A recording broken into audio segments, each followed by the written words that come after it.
The afternoon sun cast long shadows across the Sullivan family's backyard in the quiet suburb of Naperville, Illinois.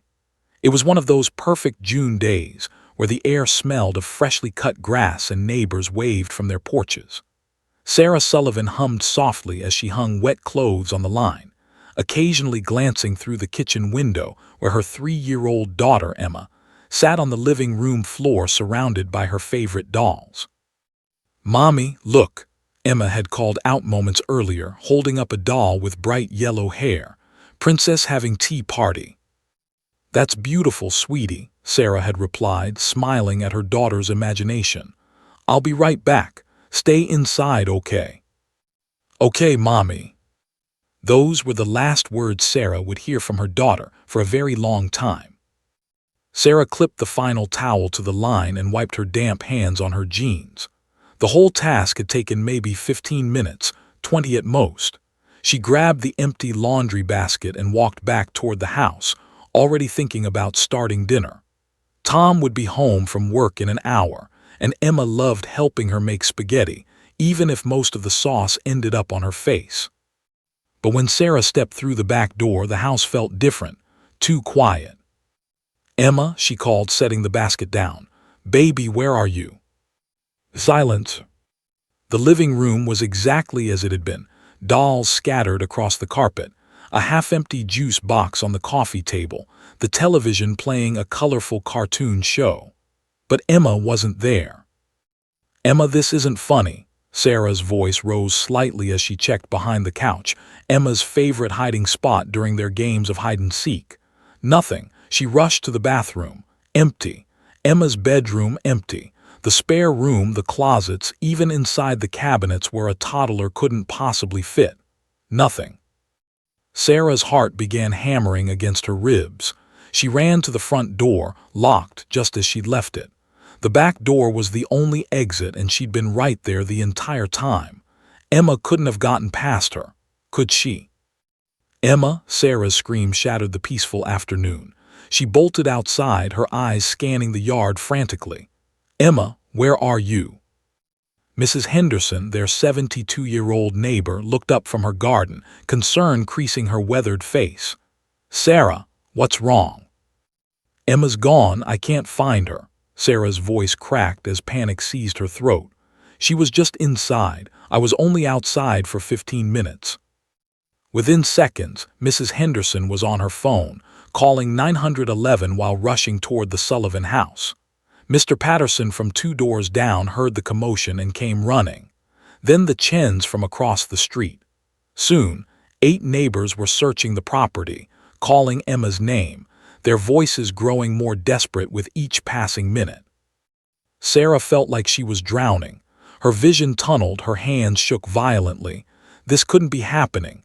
Things like this happened to other families on the news in other towns. Not here. Not to her baby. "Ma'am, I need you to focus." A police officer had arrived, young, maybe 25, with kind eyes that tried to project calm. "When exactly did you last see Emma?" 15 minutes ago, maybe 20. "I don't know," Sarah sobbed. "I was hanging laundry. She was playing with her dolls. I could see her through the window the whole time, I swear." More sirens wailed in the distance. Police cars filled the street, their flashing lights painting the neighborhood in red and blue. Officers spread out methodically, checking every yard, every shed, every possible hiding place. Sarah's phone buzzed incessantly, Tom calling from work, frantic after receiving a neighbor's text. She could barely form coherent sentences through her tears. Then at 6:47 p.m., exactly 33 minutes after Sarah realized Emma was missing, a dark SUV pulled up. Officer Marcus Reed stepped out, and the back door opened to reveal a magnificent German shepherd. Duke's black and tan coat gleamed in the fading sunlight, his ears alert, his dark eyes intelligent and focused. Marcus, a veteran officer with 15 years on the force, had seen this scenario too many times. Missing children, frantic parents, the terrible mathematics of time. Every minute that passed decreased the chances of a good outcome, but Duke had beaten those odds 43 times in the past 5 years. Marcus trusted his partner with his life. "Mrs. Sullivan," Marcus approached gently. "I'm Officer Reed, this is Duke. We specialize in search and rescue. I need something with Emma's scent, a favorite toy, a blanket, something she's held recently." Sarah ran inside and returned with a stuffed bunny that Emma slept with every night. Duke sniffed it carefully, his entire body focused on memorizing the scent. Then he began to work. The dog moved with purpose through the yard, nose to the ground, occasionally lifting his head to catch air currents. He circled the house once, twice, then suddenly his demeanor changed. His tail went rigid, his pace quickened. He was onto something. Duke pulled Marcus toward the back of the property, past the neat flower beds Sarah had planted in spring, past the wooden fence, toward the dense tree line that separated their yard from the vacant lot behind. The property had been empty for 3 years, overgrown with weeds and wild bushes. Emma had been told 100 times never to go near those woods. She wouldn't go back there, Sarah insisted, following close behind. She's afraid of the woods, she won't even go near the fence. But Duke didn't hesitate. He squeezed through a gap in the fence that Sarah had never noticed, barely wide enough for a German shepherd, certainly wide enough for a small child. Marcus radioed for backup as they pushed through thorny bushes and low-hanging branches. The sun was setting rapidly now, the woods growing darker by the second. Then Duke stopped. He barked, a sharp, urgent sound that made Marcus's blood run cold. The dog was pawing at the ground near a cluster of old oak trees, circling something that looked like scattered wooden boards and overgrown grass. Marcus pulled out his flashlight, and that's when he saw it, a dark opening in the ground, partially covered by rotting wood that had collapsed inward. An old well, forgotten and dangerous, its depths swallowed by shadows. "Emma," Marcus called into the darkness, his voice echoing. "Emma, can you hear me?" For 3 terrible seconds, there was only silence. Then from somewhere deep below came a sound that would haunt Sarah for the rest of her life. A weak, terrified whimper. "Mommy!" Her baby was down there, 12 feet underground in the cold and the dark, and the nightmare was only just beginning. The moment Marcus heard that weak voice from the darkness, everything shifted into high gear. He pressed his radio with trembling fingers. "This is Unit 47. We've found her. Child is alive, trapped in an abandoned well. Location: vacant lot behind 2847 Maple Drive. Need fire rescue, EMS, and technical rescue team immediately." Sarah collapsed to her knees at the well's edge, her entire body shaking. "Emma, baby, Mommy's here. You're going to be okay." "Mommy, it's dark." Emma's voice floated up, small and terrified. "It's so dark, I'm cold." "I know, sweetheart, I know." Tears streamed down Sarah's face as she tried to keep her voice steady. "But you need to be brave for me, okay? People are coming to help you. Don't move, baby, just stay very still." Marcus carefully leaned over the edge, shining his powerful flashlight into the depths. The beam illuminated a horrifying scene. Emma sat in a pool of muddy water at the bottom, her pink t-shirt torn and dirty, her blonde hair matted with blood from a gash on her forehead. The well was barely 3 feet in diameter, a stone-lined shaft that dropped 12 feet straight down. The walls were slick with moss and moisture, impossible for a child to climb. Duke whined and paced at the well's opening, his instincts telling him to go to the child but his training keeping him back. He'd done his job perfectly, now it was up to the humans.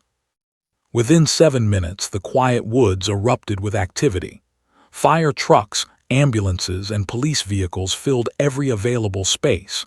Massive floodlights were set up, turning night back into day. Captain Rodriguez from the fire department took command, his weathered face grim as he assessed the situation. "Talk to me, Marcus. What are we dealing with?" Female child, approximately 3 years old, conscious and responsive but injured. Head wound, possible hypothermia. She's been down there at least 45 minutes, maybe longer. The well is about 12 feet deep, 36 inches in diameter. Stone walls, water at the bottom. Rodriguez cursed under his breath. The diameter was the problem. Too narrow for an adult with full rescue gear. They'd need to send someone small, but who? And how long would it take to set up the rigging safely? A young paramedic named Jessica Chin pushed forward. "Captain, I'm small, 5'2", 110 pounds. I can fit." "You ever done confined space rescue?" "I've trained for it. That little girl needs medical attention now, sir. Her body temperature is dropping every minute she's down there." Rodriguez made the decision in 3 seconds. "Gear up. But we do this by the book, safety harness, backup lines, constant communication. I'm not losing 2 people today." While the technical team assembled the rescue equipment, Sarah lay flat on her stomach at the well's edge, talking constantly to keep Emma conscious and calm. Tom had arrived 10 minutes earlier, his face ashen, his hands gripping Sarah's shoulders as they both tried to hold themselves together. "Emma, baby, can you tell Daddy what happened?" Tom's voice cracked. "How did you get down there?" I followed the butterfly," Emma said, her teeth chattering. "The pretty blue one. It flew through the fence and I wanted to catch it. Then the ground disappeared and I fell and her voice dissolved into sobs." Sarah's heart shattered. A butterfly. Her daughter had nearly died chasing a butterfly because the vacant lot's owner had left a death trap hidden in the grass. "Does anything hurt, sweetie?" Sarah asked, forcing herself to focus on practical matters. "My arm hurts really bad, and my head. Mommy, I want to come up, I want to go home." "I know, baby, very soon, just a few more minutes." But minutes felt like hours. The rescue team worked with agonizing precision, checking and rechecking every piece of equipment. Jessica was strapped into a harness, a medical kit attached to her belt, a helmet with a camera feed mounted on her head. The plan was to lower her down, assess Emma's injuries, and then bring them both up together using a specialized basket stretcher that could be tilted to fit through the narrow opening. "Ready?" Rodriguez asked. Jessica nodded, her face set with determination. "Let's bring her home." The descent seemed to take forever. Sarah watched the rope play out foot by foot, her fingernails digging into Tom's hand. On a monitor, they could see what Jessica's helmet camera saw: the stone walls sliding past, the darkness below, and finally, Emma's pale, tear-stained face looking up. "Hi there, sweetie," Jessica's voice echoed from below. "My name's Jessica. I'm going to help you, okay?" Emma nodded, too exhausted and frightened to speak. Jessica worked quickly in the confined space, her trained hands gentle but efficient. She cleaned the head wound, not as bad as it looked. Scalp wounds always bled heavily. But Emma's left arm was definitely broken, already swelling, and the child's core temperature had dropped to 94 degrees. Mild hypothermia, but it would get worse fast. "We need to move now," Jessica radioed up. "Send down the basket." The extraction took 23 agonizing minutes. Emma had to be secured in the basket, tilted at an angle to fit through the narrow shaft, while Jessica guided from below. Twice, the basket caught on protruding stones. Once, Emma cried out in pain when her broken arm was jostled. Sarah's fingernails drew blood from her palms.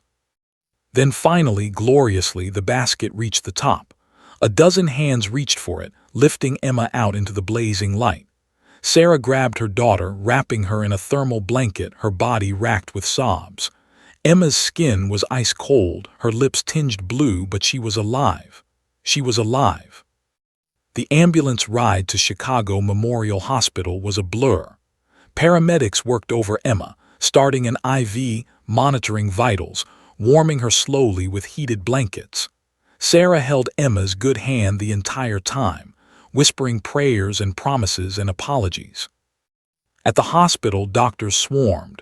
X-rays, CT scans, blood work. The diagnosis came within an hour: broken left radius, mild concussion, hypothermia, multiple contusions and lacerations. Nothing life-threatening.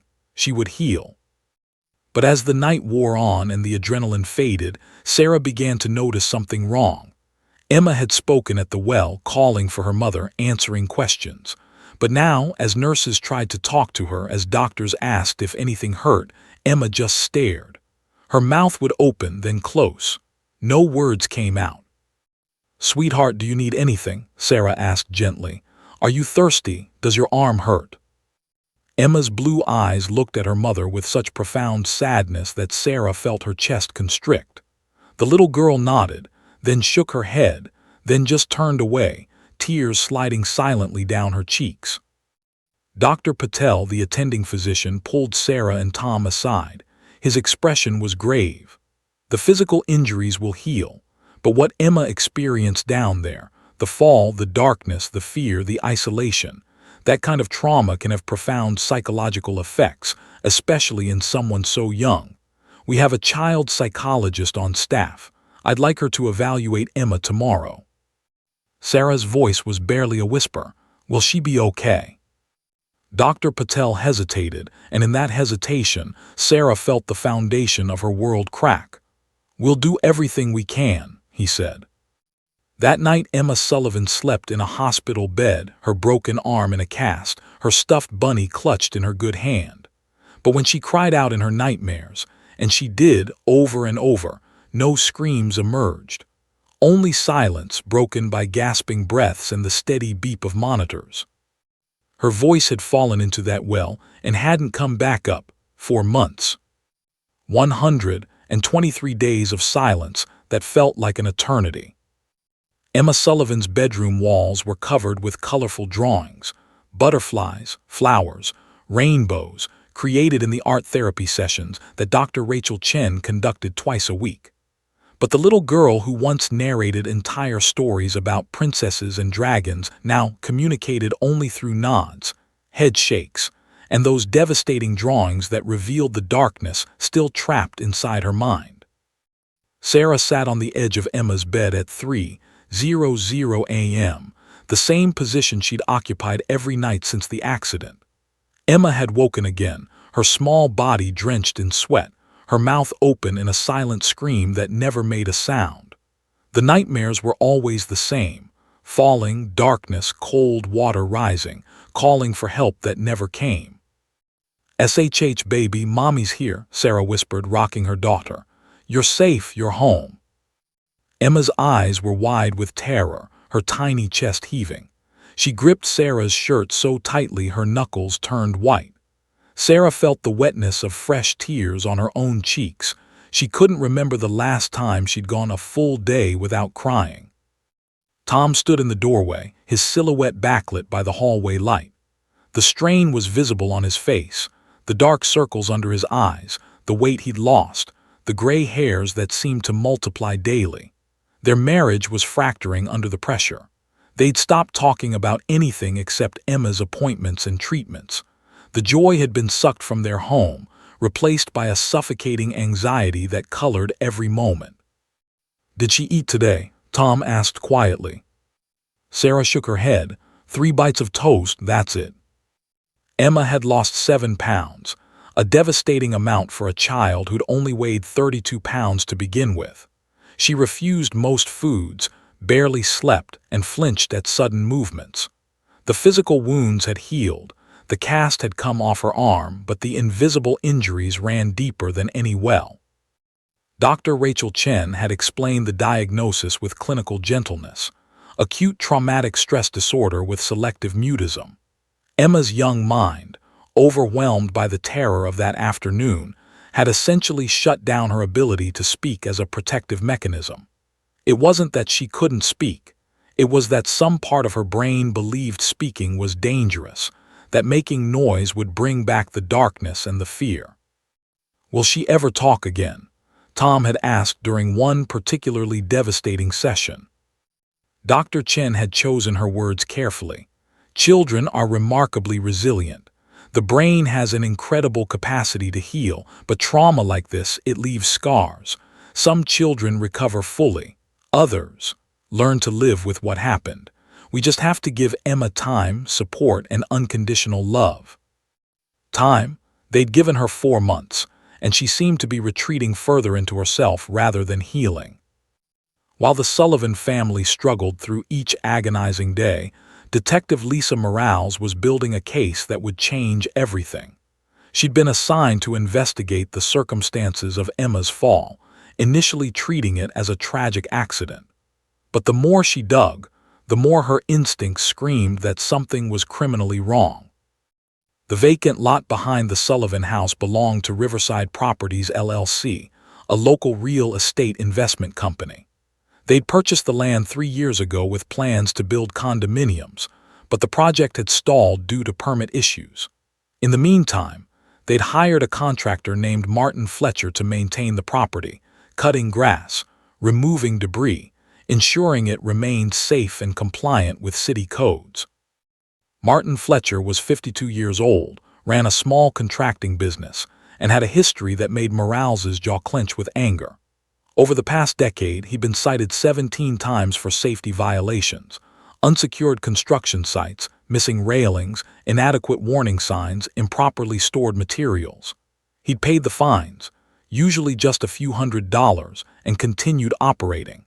The system had slapped his wrist repeatedly but never hard enough to make him change.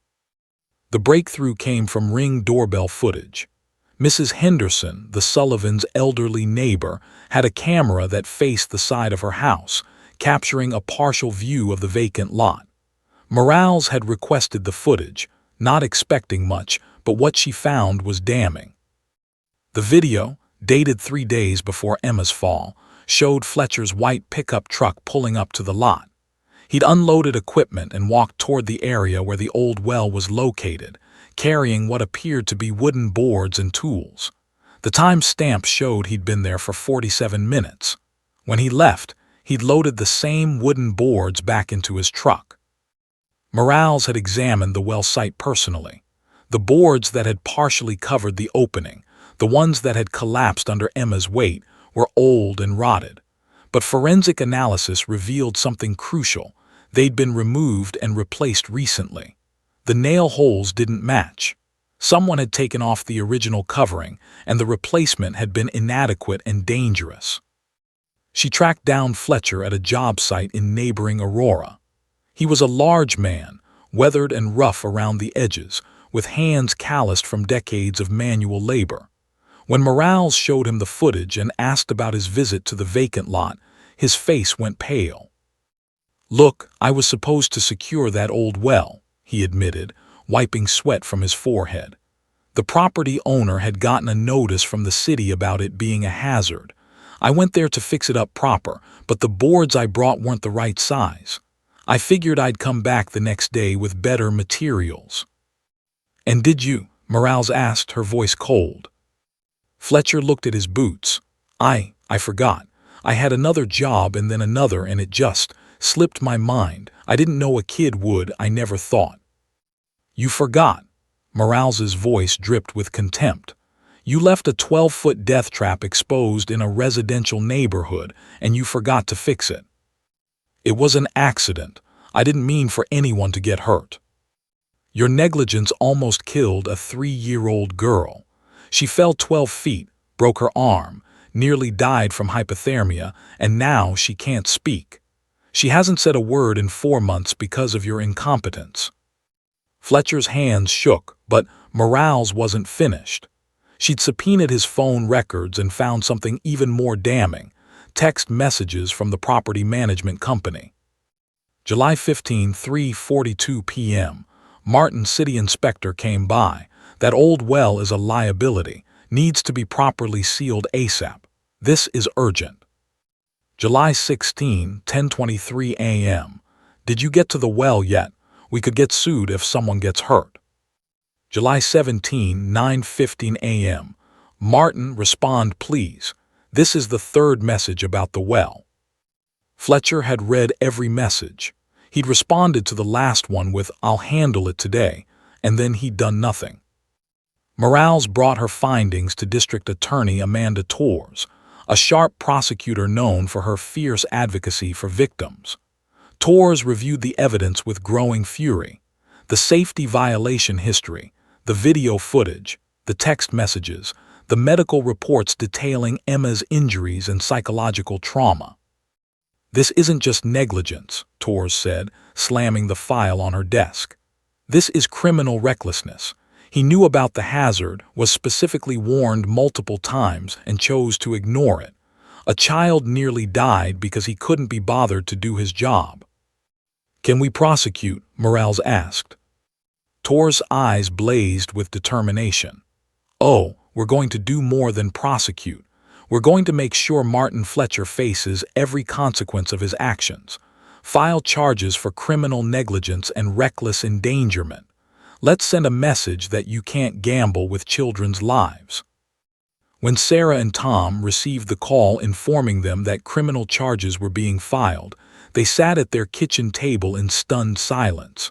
Justice. Finally, someone would be held accountable for what happened to their daughter. But Tor's next words hit them like a freight train. "There's something you need to know. Emma's testimony will be crucial to securing a conviction. She's the only witness who can describe what happened, her fear, her injuries. I know this is difficult, but—" "No," Sarah's voice was sharp and immediate. "Absolutely not. She hasn't spoken in 4 months. You can't ask her to testify." "Mrs. Sullivan, I understand your concerns, but—" "My daughter is traumatized. She has nightmares every single night. She barely eats. She jumps at shadows. And you want to put her in a courtroom and force her to relive the worst day of her life." Tom placed his hand over Sarah's, his face grim. "What happens if Emma can't testify? What happens if she won't speak?" Tor's silence was answer enough. Emma's voice held the key to justice, but that voice was trapped somewhere in the darkness, 12 feet underground, where it had been left behind 4 months ago. The Cook County Courthouse loomed like a monument to justice, or judgment, depending on which side of the law you stood. Sarah Sullivan sat in the waiting area outside Courtroom 4B, her hands clasped so tightly her fingernails left crescent-shaped marks in her palms. Beside her, Tom stared at the floor, his jaw clenched, while Dr. Rachel Chen reviewed notes that would determine Emma's fate. It was October 15th, exactly 4 months and 9 days since Emma had fallen into that well. In that time, Martin Fletcher had been formally charged with criminal negligence and reckless endangerment, charges that carried a maximum sentence of 5 years in prison. But today wasn't about the trial itself. Today, Judge Patricia Simmons would decide whether a traumatized, mute 3-year-old could, or should, testify. The courtroom doors opened, and Prosecutor Amanda Torres emerged, her expression carefully neutral. At 43, Torres had built a reputation as a fierce advocate for victims, particularly children. She'd prosecuted child abuse cases, neglect cases, and had a conviction rate that made defense attorneys nervous. But this case was different. This case required asking a silent child to speak. "They're ready for us," Torres said gently. "Remember, this is just a competency hearing. The judge needs to determine if Emma can provide reliable testimony." Sarah's voice was strained. "She can't even tell me when she's hungry. How is she supposed to testify in front of a courtroom full of strangers?" "That's what we're about to find out." Inside Courtroom 4B, the atmosphere was tense. Judge Patricia Simmons, a 61-year-old jurist with steel-gray hair and sharp eyes that missed nothing, presided from the bench. She'd been a judge for 19 years and a mother for 32. She understood both the law and the cost of trauma.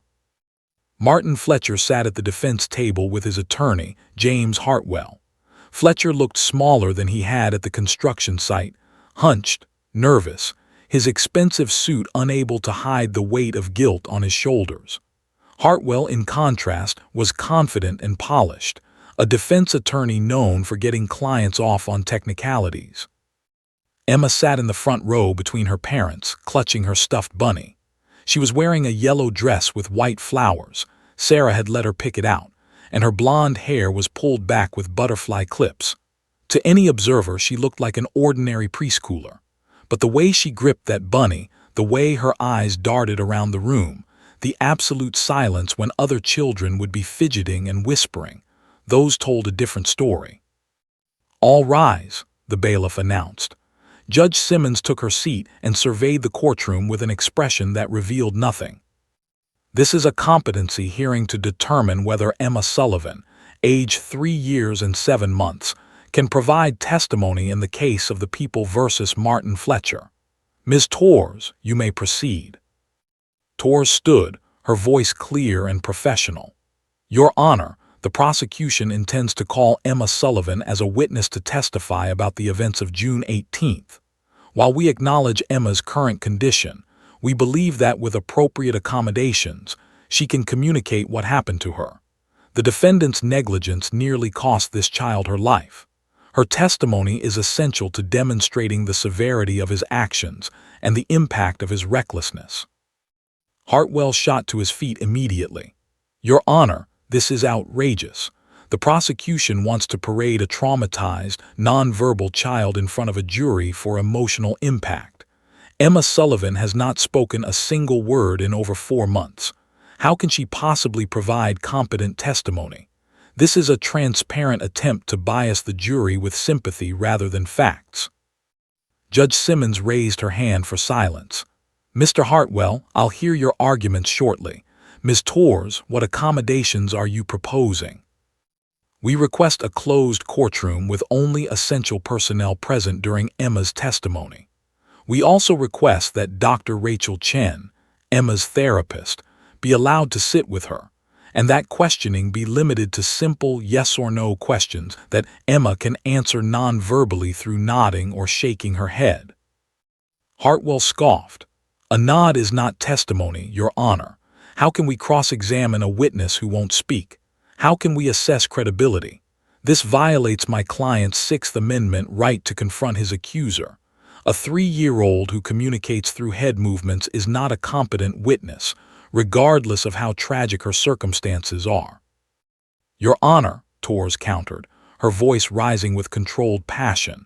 Emma Sullivan fell 12 feet into a well because this man failed to secure a known hazard after being warned multiple times. She spent hours in the dark, terrified and injured.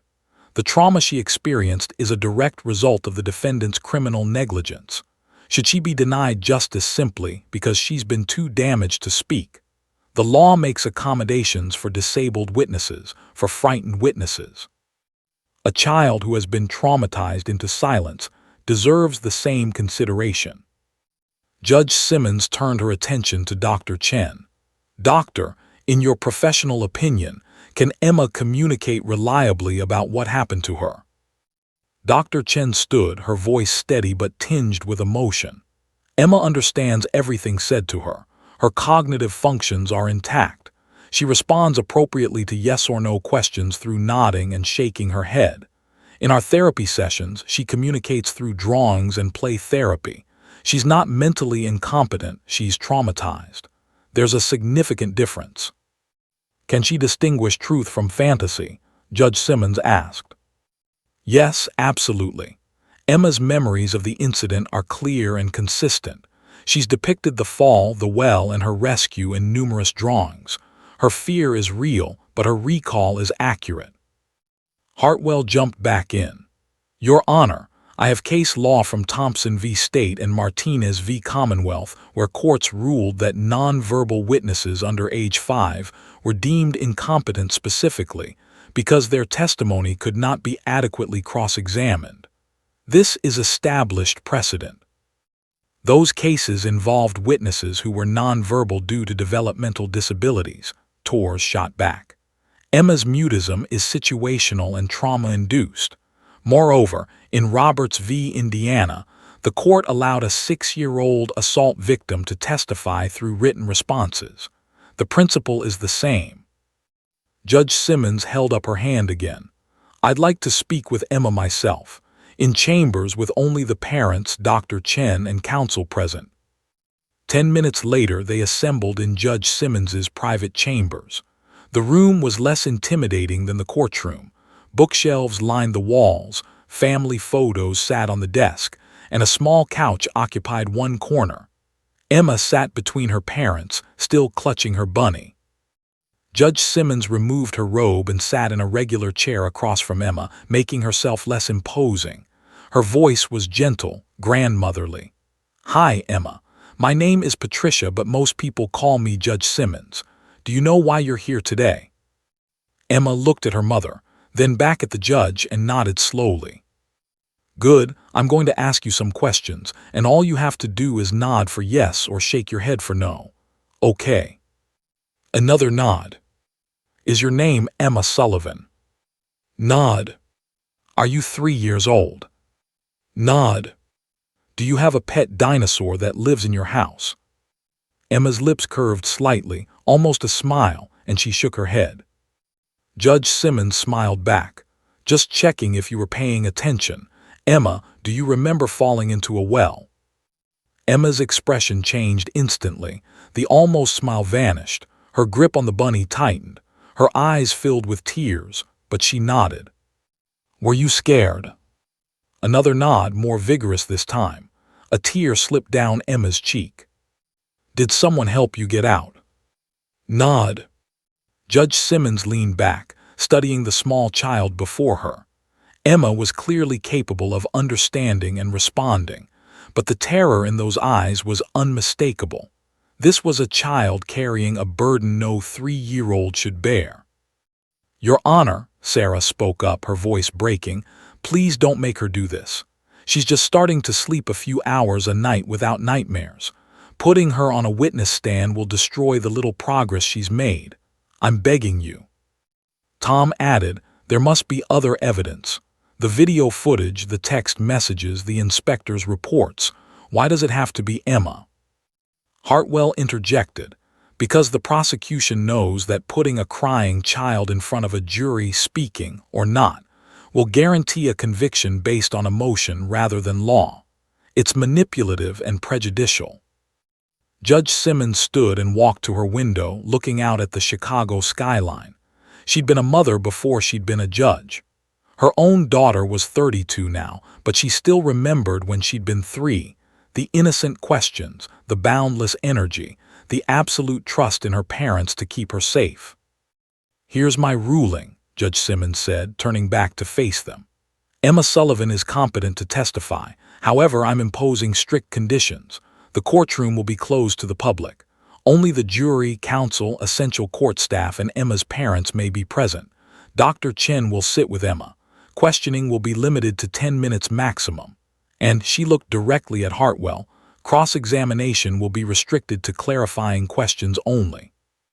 No aggressive interrogation of a traumatized toddler will occur in my courtroom. Are we clear?" Hartwell's jaw tightened, but he nodded. Sarah felt Tom's hand squeeze hers. This was really happening. Their baby would have to face her nightmare again, in front of strangers, in a room designed for judgment. But as they filed out of chambers, Dr. Chen pulled Sarah aside, her eyes bright with sudden inspiration. "I have an idea. It's unconventional, but it might help Emma feel safe enough to participate. Do you remember what, or rather who, found Emma in that well?" Sarah's eyes widened as understanding dawned. "Duke, the police dog." "Exactly. I'd like to request that Duke be present during Emma's testimony as an emotional support animal. Emma hasn't seen him since the hospital, but he represents safety to her. He found her. He saved her. If anyone can help Emma feel protected enough to face this, it might be him." It was a long shot, unprecedented, actually. But Sarah would try anything to make this ordeal easier for her daughter. "Can we do that?" she asked Torres. The prosecutor's expression was thoughtful. "I'll file a motion, but we'll need to move fast. The trial starts in 2 weeks." As they left the courthouse that evening, none of them noticed Martin Fletcher watching from his car across the street, his face buried in his hands, finally understanding the magnitude of what his negligence had cost. Officer Marcus Reed stood in his kitchen, staring at his phone in disbelief. The formal request from the Cook County District Attorney's Office had come through official channels, but it still seemed surreal. They wanted Duke to serve as an emotional support animal during a child's testimony in a criminal trial. Marcus scrolled through the attached documents, reading Emma Sullivan's case file for the first time since that June night. He'd responded to dozens of missing person calls over his career, but some cases stayed with you. Emma's was one of them. He could still see her pale face looking up from that well, still hear her mother's anguished sobs, still feel the weight of responsibility as Duke had led them through those darkening woods. "What do you think, boy?" Marcus looked down at Duke, who was sprawled on the kitchen floor, gray starting to show around his muzzle. At 7 years old, Duke was approaching retirement age for a K-9 officer. One more rescue. Duke's tail thumped against the floor, his dark eyes alert and intelligent. He'd been trained for this kind of work. Courthouse support animals were becoming more common for traumatized witnesses, particularly children. But Duke had never worked with a witness he'd actually rescued before. This would be personal. 2 days later, Marcus received approval from his department. Judge Simmons had granted Tor's motion, calling it an innovative approach to supporting a vulnerable witness while maintaining the integrity of testimony. Hartwell had objected strenuously, arguing that a dog would be unnecessarily prejudicial and designed to manipulate the jury's emotions. But the judge had overruled him. Now came the crucial part, reintroducing Duke to Emma. Dr. Chen had designed a careful protocol. They would start at Emma's home on her territory where she felt safest. No pressure, no expectations, just letting Emma see Duke again and gauge her reaction.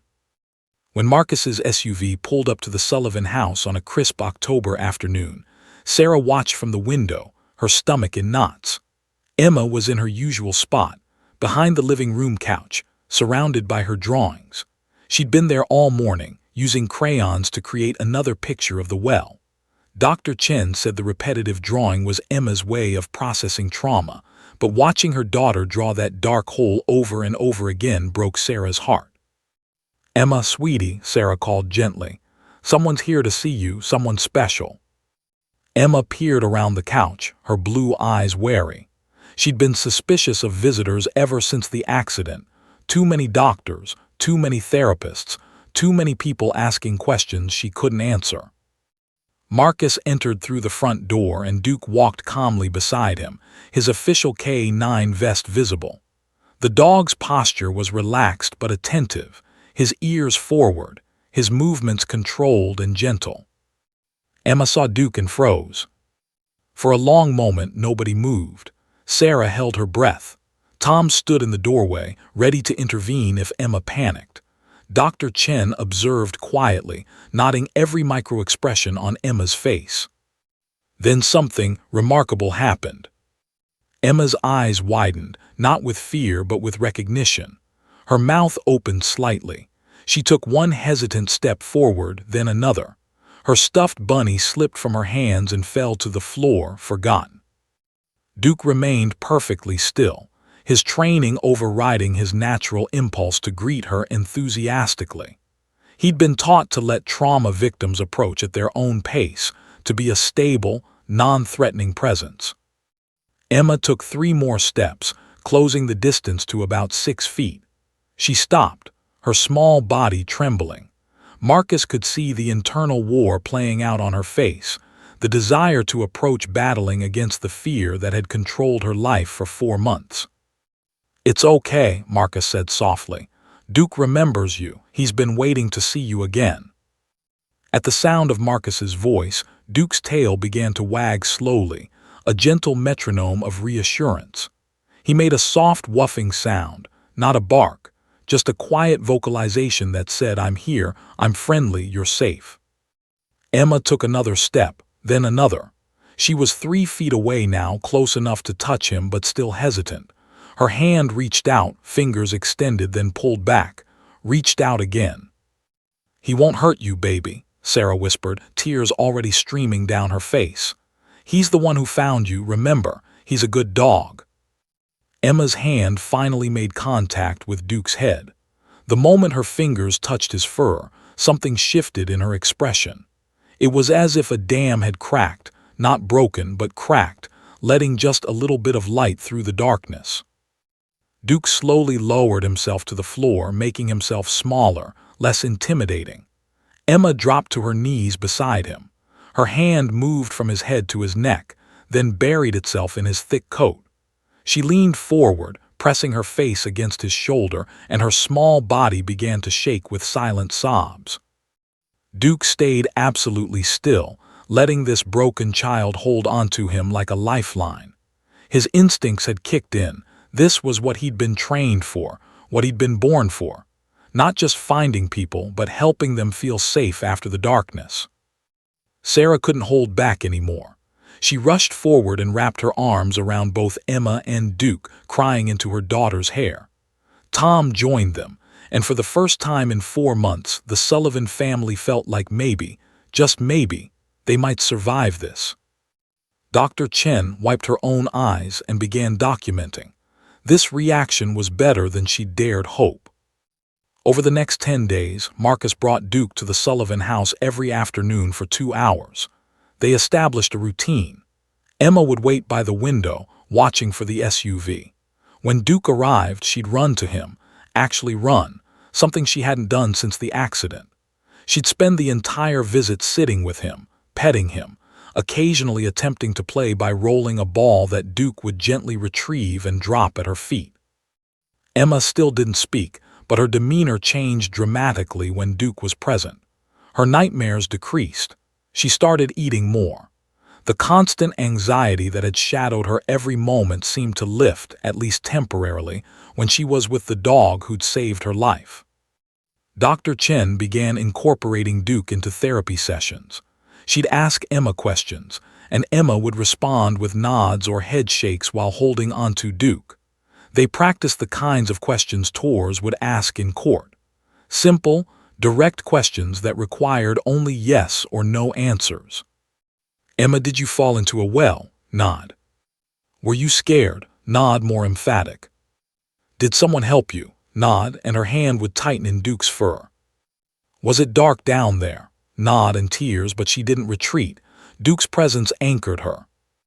1 week before the trial, Dr. Chen arranged a visit to the courthouse. They needed Emma to see the space, to understand what would happen, to reduce the anxiety of the unknown. Judge Simmons had agreed to open her empty courtroom for this purpose. Emma walked in holding Duke's leash with one hand and her mother's hand with the other. The courtroom was intimidating. High ceilings, formal furniture, the judge's bench looming above everything. Emma's steps slowed. Her breathing quickened. But Duke walked confidently beside her, and gradually Emma's panic subsided. They approached the witness stand, and Marcus lifted Emma up into the chair. She looked tiny sitting there, her feet dangling a foot above the floor. Duke sat immediately beside her, his head level with her hand.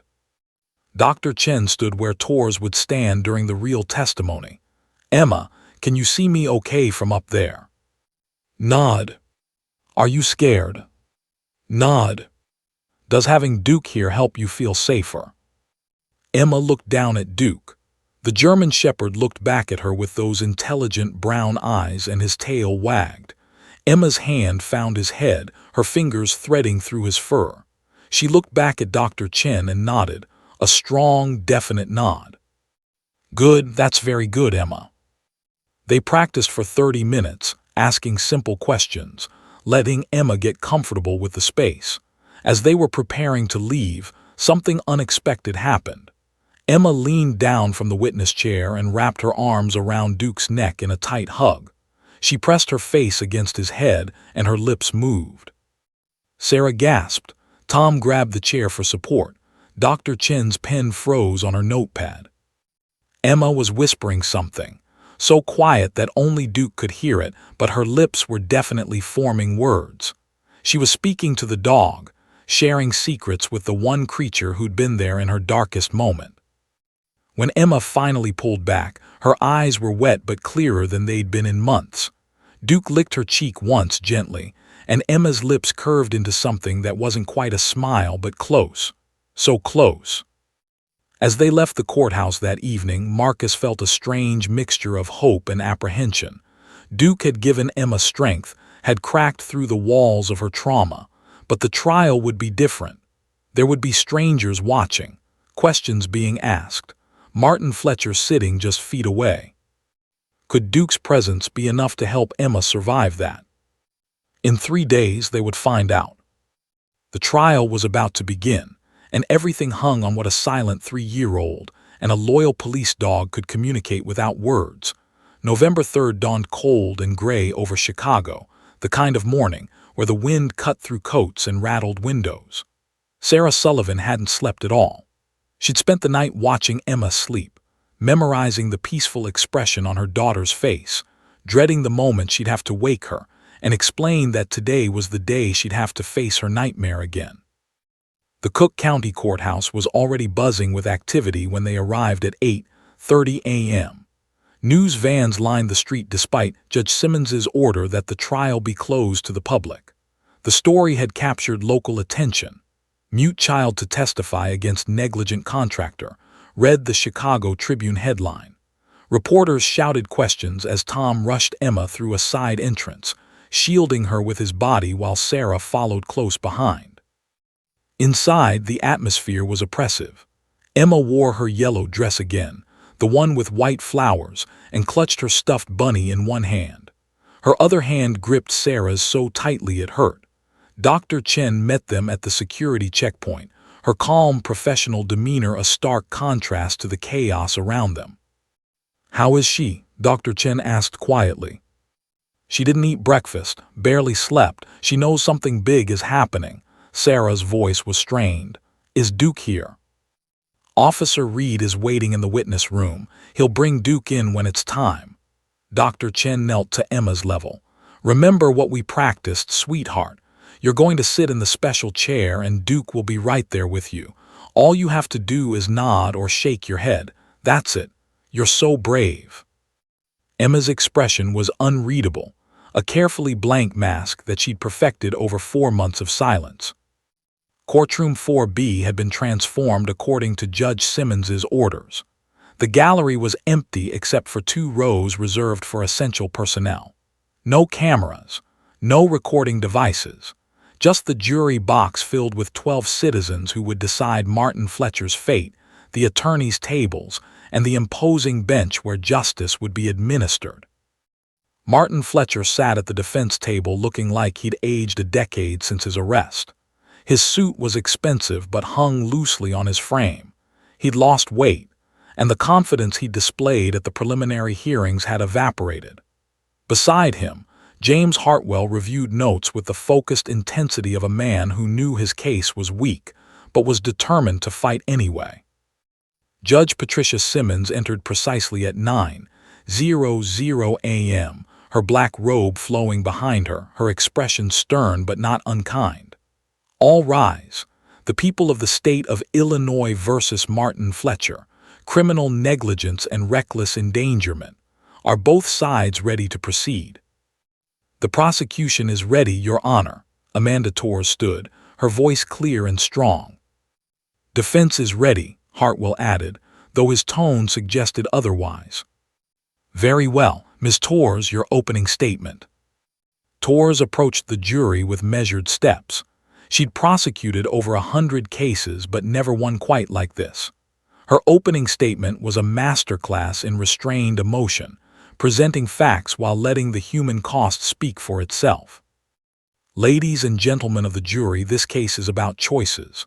On July 15th, Martin Fletcher received a text message from his employer warning him about a dangerous, uncovered well on a property he was paid to maintain.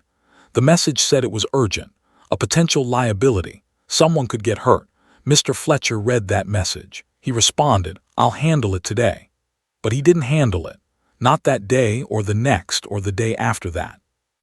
On June 18th, 3-year-old Emma Sullivan was playing in her backyard when she followed a butterfly through a gap in the fence. She wandered onto that property, a property that should have been safe, and fell 12 feet into that uncovered well. Torres paused, letting the image sink in. Emma spent hours in the dark, alone, injured and terrified, wondering if anyone would find her. She was rescued, but the trauma of that experience stole her voice. For 4 months, Emma Sullivan has not spoken a single word, not to her parents, not to her doctors, not to anyone. The defendant's choice, his decision to ignore multiple warnings about a known hazard, nearly cost a child her life and has changed her world forever. The evidence will show that Martin Fletcher is guilty of criminal negligence and reckless endangerment, and it's time he faces the consequences of his choices. Hartwell's opening statement took a different approach, sympathy mixed with legal technicality.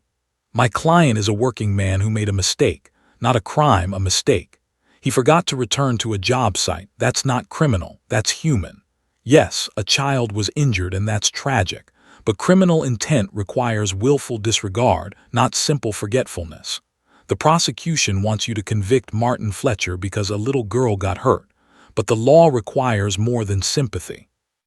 It requires proof of criminal conduct, and that proof doesn't exist. The first day of trial proceeded methodically.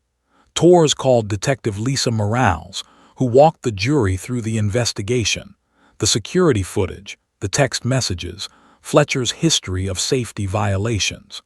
She called the city inspector who'd originally flagged the well as a hazard. She called the property manager who'd hired Fletcher and repeatedly tried to get him to secure the site. Each witness built the prosecution's case brick by brick. Fletcher knew about the hazard. Fletcher was specifically warned. Fletcher acknowledged the problem. Fletcher did nothing. By late afternoon, the jury looked convinced. Hartwell's cross-examinations were aggressive but ineffective. He couldn't dispute the documentary evidence or the timeline. Then Torres called her final witness before Emma, Marcus Reed. Marcus took the stand in his full dress uniform, Duke's K-9 unit patch visible on his shoulder. He described the search, Duke's behavior when he detected Emma's scent, the moment they found the uncovered well, and the horrifying realization that a child was trapped below. Officer Reed, Torres asked, in your professional opinion, was the well adequately secured? No, ma'am. The boards that had been placed over the opening were rotted and insufficient. A properly secured well would have had fresh lumber, concrete caps, or steel grating. What was there was essentially camouflage. It looked covered but couldn't support any weight. And if the well had been properly secured, would Emma Sullivan have fallen? No, absolutely not. Hartwell tried to poke holes in Marcus's testimony during cross-examination, suggesting that Emma shouldn't have been on the property in the first place, that parental supervision was the real issue. But Marcus didn't budge.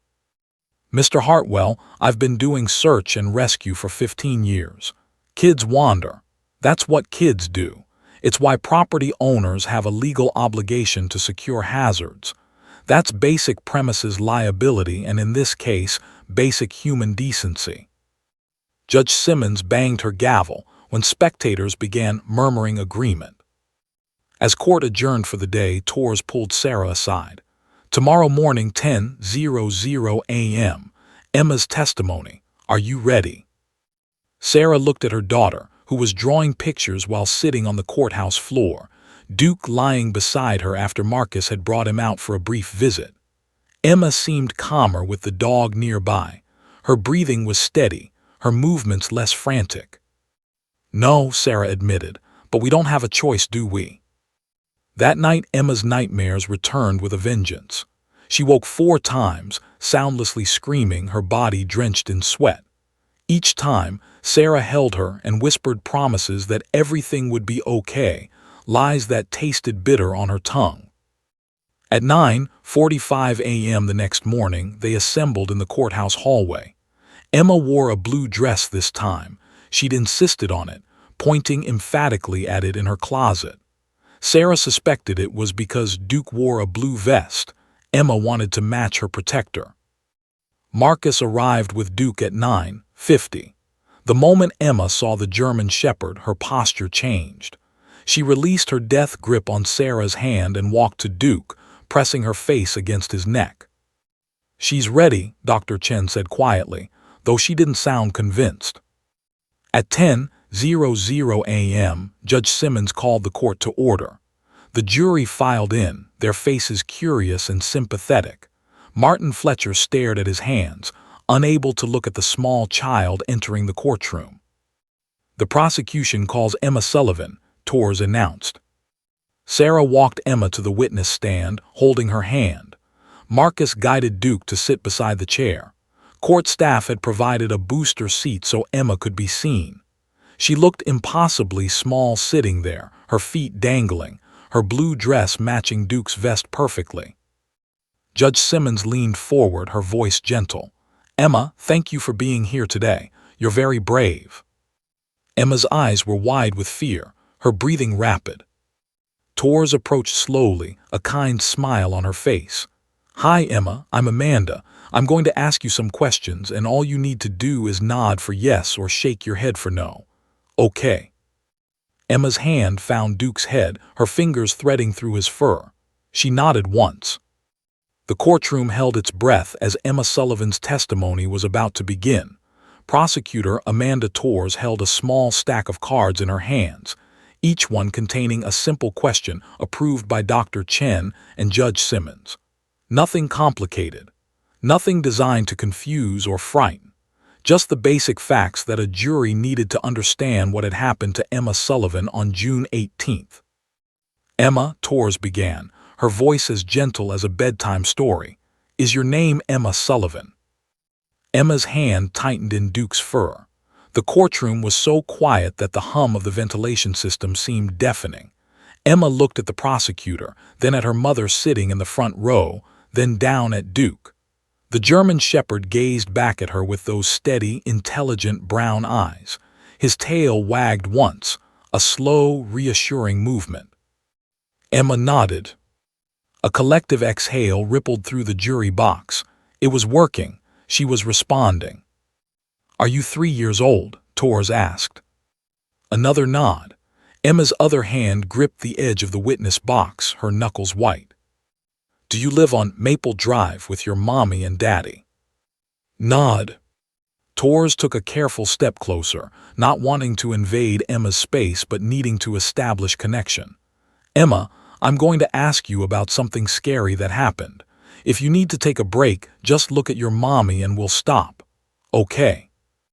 Emma's chest rose and fell rapidly. Her eyes darted to Sarah, who nodded encouragingly through her tears. Emma looked back at Torres and gave a tiny nod. "On a day when it was sunny and warm, were you playing at home?" Nod. "Did you go outside?" Nod. "Did you see something, maybe a butterfly that you wanted to follow?" Emma's breathing hitched. Her hand clenched tighter in Duke's fur, and the dog responded by pressing closer to her leg, a solid presence of safety and warmth. Emma nodded, and a tear slid down her cheek. Torres glanced at Dr. Chen, who was watching Emma's body language intently. The psychologist gave a small nod. "Continue, but carefully." "Did you go through a fence to follow the butterfly?" Nod. "Emma, when you were following the butterfly, did the ground disappear? Did you fall?" The nodding stopped. Emma's entire body went rigid. Her eyes widened, and suddenly she wasn't in the courtroom anymore. She was back in that moment, the earth giving way beneath her feet, the terrifying sensation of falling into darkness. Her mouth opened in a silent scream. "Emma, look at me, sweetheart." Dr. Chen's voice cut through the flashback. "You're safe, you're in the courtroom. Duke is right there with you. Touch Duke. Feel how warm he is. You're safe." Emma's hand, which had released Duke's fur in her panic, found him again. She leaned forward, pressing her forehead against the dog's head, her small body trembling violently. Duke remained perfectly still, his presence an anchor in her storm. Judge Simmons leaned forward, concern etched on her face. "Ms. Torres, perhaps we should." "Just a few more questions, Your Honor," Torres said softly. She understood what was at stake. If they stopped now, getting Emma back on the stand might be impossible. They needed to push through, gently, but they needed to finish. Torres' voice was barely above a whisper. "Emma, did you fall into a dark place?" Emma didn't look up from Duke, but she nodded against his head. "Were you down there for a long time?" Another nod, more tears. "Were you scared?" Emma's whole body shuddered. She nodded so hard her blonde hair fell across her face. "Did you think anyone would find you?" This time Emma shook her head no. She hadn't thought anyone would find her.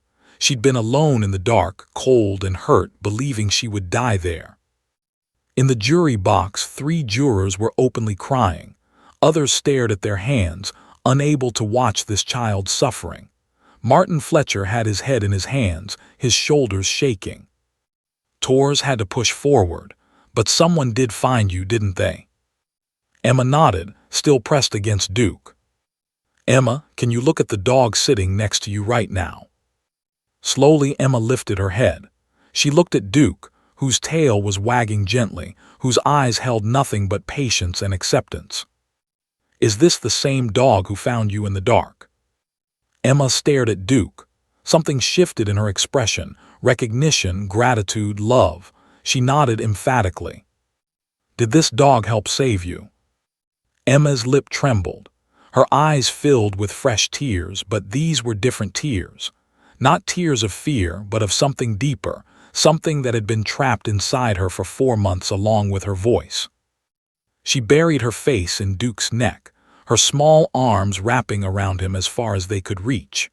The German shepherd remained perfectly still, letting this broken child hold onto him like he was the only solid thing in a world that had shattered. Torres didn't push.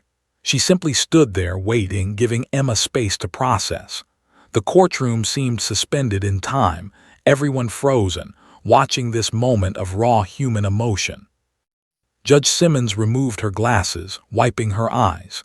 James Hartwell stared at his legal pad, unable to mount any objection that wouldn't make him look like a monster. The jury watched with rapt attention, several reaching for tissues. Sarah started to stand, instinct telling her to go to her daughter, but Dr. Chen placed a gentle hand on her arm. "Wait," she mouthed. Emma pulled back slightly from Duke, just enough to look into his eyes. The dog gazed back at her with that unique canine expression of unconditional love and acceptance. His tail continued its slow, steady wag. And then Emma's lips moved. At first no sound emerged, just the shape of words, a muscle memory her trauma had locked away. Her mouth opened, closed, opened again. She was trying, fighting against 4 months of silence, fighting against the terror that had stolen her voice. Duke made a soft sound, not quite a whine, not quite a whimper, but a gentle vocalization that seemed to say, "It's okay. I'm here. You're safe now." Emma looked at Duke. She looked at her mother. She looked back at Duke. And then, barely audible, like a whisper carried on wind, 2 words emerged from her lips, the first words she'd spoken in 138 days. Duke saved. The courtroom didn't just freeze. It shattered into a million pieces of emotion. Sarah's hands flew to her mouth as a sob tore from her throat. Tom buried his face in his hands, his shoulders heaving. Dr. Chen's professional composure crumbled as tears streamed down her face. Marcus Reed, standing near the back of the courtroom, felt his own eyes burning as he watched his partner, his friend, his colleague of 5 years, receive the purest expression of gratitude any hero could receive. The jurors openly wept. The court reporter's hands hovered over her keyboard, frozen in shock. The bailiff, a hardened 30-year veteran, turned away to compose himself. Even James Hartwell looked stricken, his defense strategy crumbling in the face of 2 words that carried the weight of a child's entire trauma: survival and healing. Judge Simmons made no attempt to hide her tears. She removed her glasses and pressed her palms against her eyes, taking several deep breaths to maintain composure. When she finally looked up, her voice was thick with emotion. "Let the record show that the witness has spoken." The witness said, "Duke saved."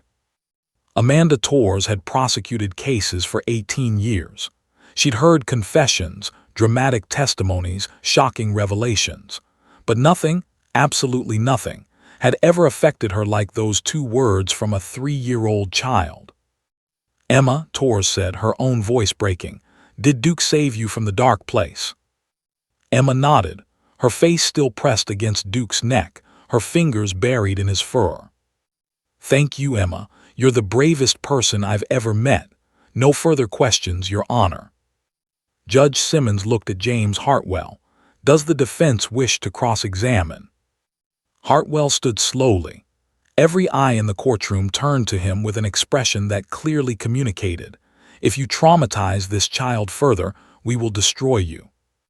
He looked at Emma, small and fragile in the witness box, clinging to the dog who'd saved her life. He looked at the jury, at their tear-stained faces and expressions of protective fury.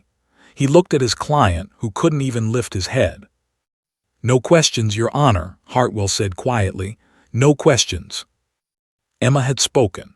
Justice had heard her voice. And in that moment, everyone in Courtroom 4B understood that some truths were so powerful, they needed only 2 words to change everything. The jury deliberated for exactly 3 hours and 17 minutes. In that time, Sarah sat in the courthouse hallway with Emma cradled in her lap, Duke's head resting on her knee. The German shepherd hadn't left Emma's side since her testimony, as if he understood his job wasn't finished yet. Marcus stood nearby, watching his partner provide comfort that no human could match. Those 2 words, "Duke saved," had echoed through the courthouse and beyond. By lunchtime, despite the closed courtroom, word had spread.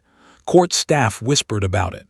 Attorneys from other cases stopped by to hear the story. A child who hadn't spoken in 4 months had found her voice to thank her rescuer. When the jury filed back into Courtroom 4B at 2:47 p.m., their expressions told the story before any verdict was read. Several jurors looked directly at Emma with protective compassion. Others stared at Martin Fletcher with barely concealed contempt. "Has the jury reached a verdict?" Judge Simmons asked. The forewoman, a middle school teacher named Patricia Brennan, stood. "We have, Your Honor." "On the count of criminal negligence, how do you find?" "Guilty." "On the count of reckless endangerment, how do you find?" "Guilty." Martin Fletcher's head dropped to the defense table. James Hartwell placed a hand on his client's shoulder but said nothing. There was nothing to say. The evidence had been overwhelming, but Emma's testimony, those 2 words, had sealed the verdict absolutely.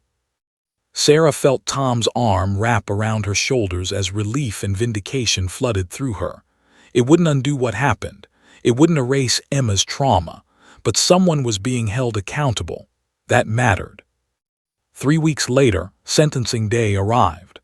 Judge Simmons had reviewed pre-sentencing reports, victim impact statements, and Fletcher's history.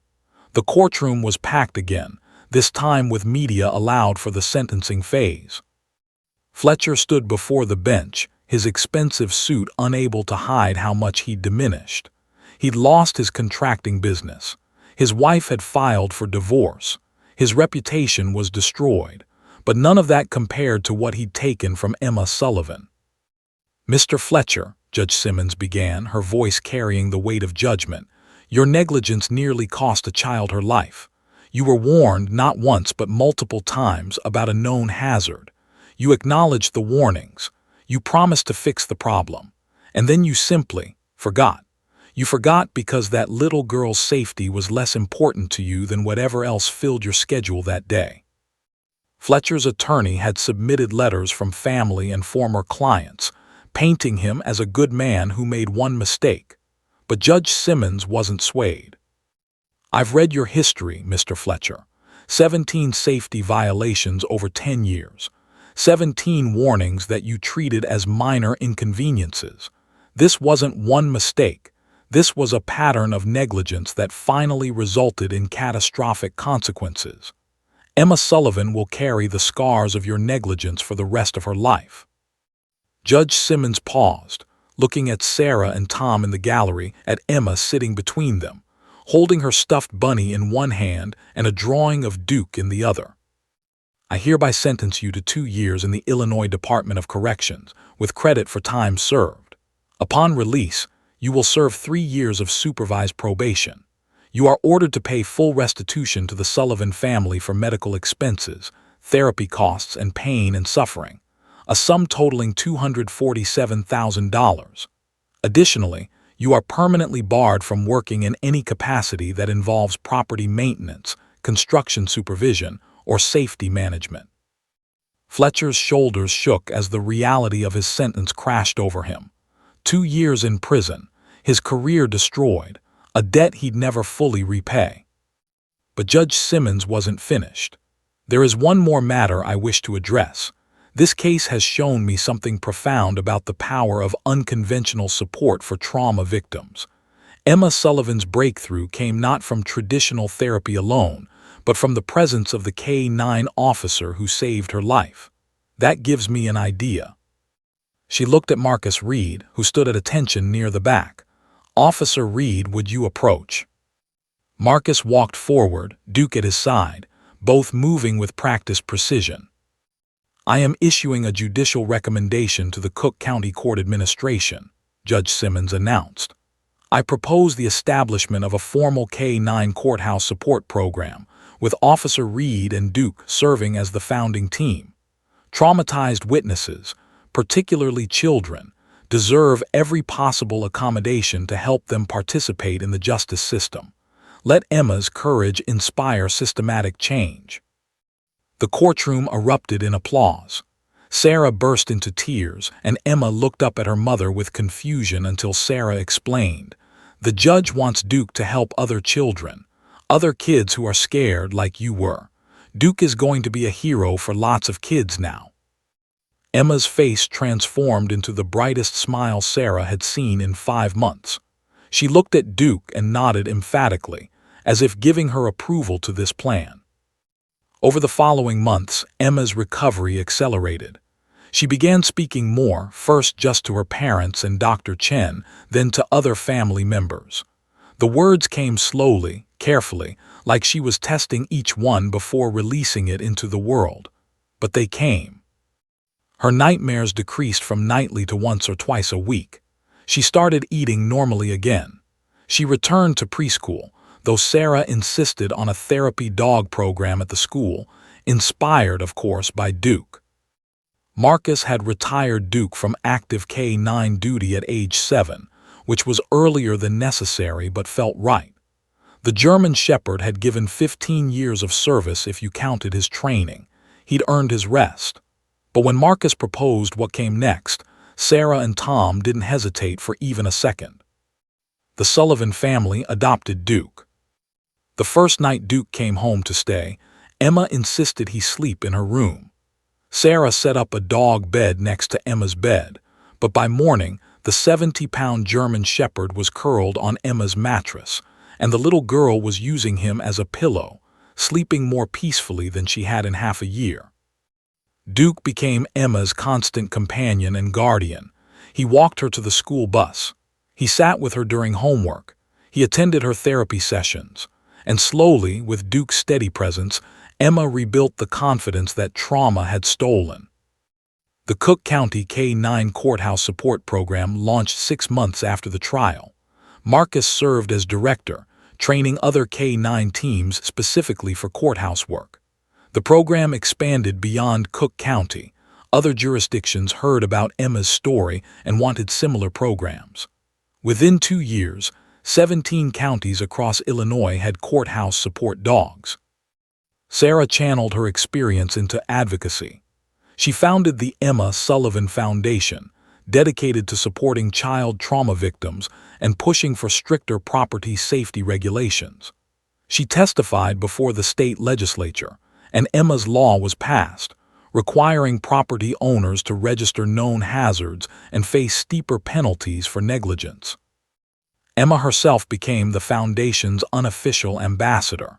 Now 4 years old and increasingly verbal, she visited schools with Duke, participating in assemblies about safety and healing. Children who'd never speak to an adult would open up to Emma, because she understood what it meant to be broken and to heal. "Duke saved me," Emma would tell other children, her voice stronger now, though still soft. "When I was really, really scared. And now he helps other kids too. If you're scared, it's okay. Being brave doesn't mean you're not scared. It means you keep going even when you are." 1 year after the trial, Emma returned to Judge Simmons's courtroom, this time for a ceremony. The courthouse was dedicating a memorial garden in honor of trauma survivors, and Emma was invited to cut the ribbon. Duke stood beside her, older now, gray spreading across his muzzle, but still proud and alert. As Emma cut the ribbon with oversized scissors, cameras flashed and people applauded. But Emma ignored all of it. She turned to Duke, wrapped her arms around his neck, and whispered something that only the dog could hear. Marcus, standing close by, could just make out the words, "Thank you for finding me. Thank you for saving me. I love you, Duke." Duke's tail wagged, that same slow, gentle rhythm that had comforted a terrified child in a witness box. His work had rippled outward, from one rescue to systematic change, from one child's healing to hope for thousands. That evening, the Sullivan family sat in their backyard, the same backyard where Emma had disappeared that terrible June afternoon. But the vacant lot behind their fence was vacant no more. It had been purchased, the well properly sealed with concrete, and a playground built where danger had once lurked. Emma played on the swings while Duke lay in the grass, watching over her with the dedication he'd shown from the moment he'd found her in the darkness. Tom grilled burgers. Sarah worked on foundation paperwork. They looked, to any observer, like an ordinary family enjoying an ordinary evening. But they weren't ordinary. They were survivors. They were proof that the worst moments don't have to define you, that trauma can be transformed into purpose, that sometimes the deepest healing comes from the most unexpected places. As the sun set over Chicago, painting the sky in shades of orange and gold, Emma ran to Duke and collapsed beside him in the grass, giggling as he licked her face. Sarah watched her daughter, her miracle, and felt tears of gratitude rather than pain. Some rescues happen in a moment, she thought. Duke had found Emma in the dark and pulled her back to safety. But the real rescue, the lasting one, had taken months of patience, love, and the unwavering presence of a dog who understood that sometimes saving someone means simply being there until they're ready to save themselves. Emma had found her voice again, and now she was using it to help others find theirs. Duke had saved her twice, once from the well and once from the silence. And in doing so, he'd saved them all. The end.